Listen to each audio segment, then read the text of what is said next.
Жизнь Георгия Прутова– это история преодоления себя, общественного мнения, жизненных обстоятельств, расстояний и прогнозов врачей.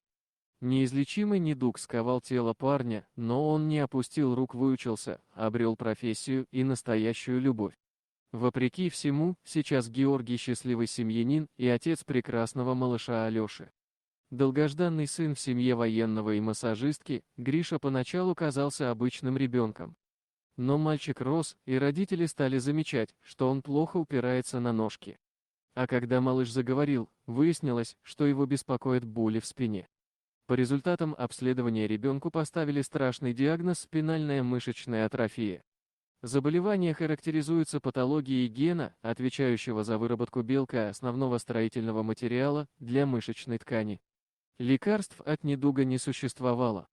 Родителям врачи предложили отказаться от Георгия и говорили, что мальчику не прожить больше 5 лет.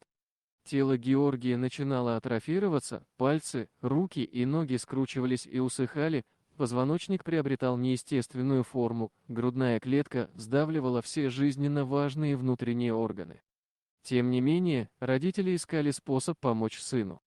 Мать научилась делать специфический массаж, возила мальчика на иглоукалывание и другие редкие и дорогостоящие процедуры.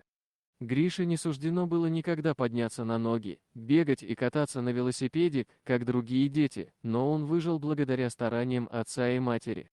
И пусть кто-то скажет, что статус инвалида, прикованного к коляске, вовсе не жизнь, а всего лишь существование, Григорий своим примером может доказать обратное. Мальчик по возрасту был зачислен в обычную школу.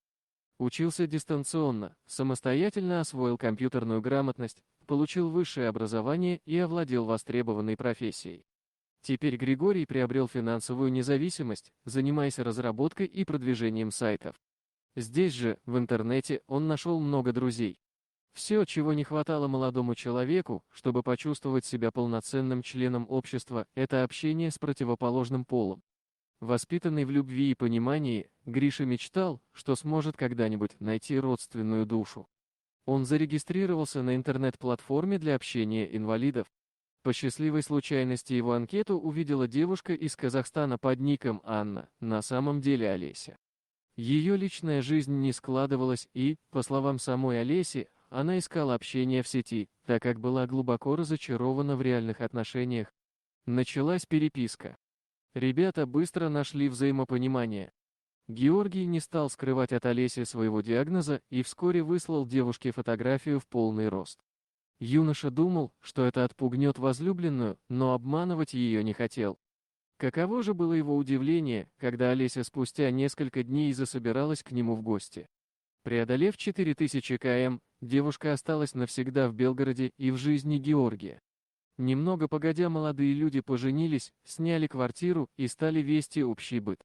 В 2014 году на телевидении вышла передача с участием пары, где Олеся и Гриша рассказывали свою историю любви.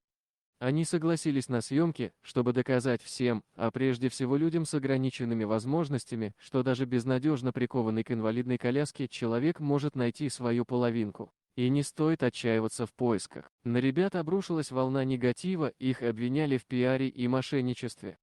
Но также нашлись люди, пожелавшие поучаствовать в их судьбе.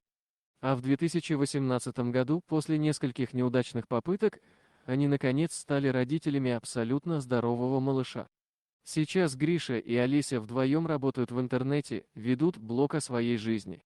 Им одобрили ипотеку, и теперь, когда в собственной квартире пары закончился ремонт, ребята живут почти полноценной жизнью, воспитывают сына и мечтают о том, что в семье появится еще и дочь.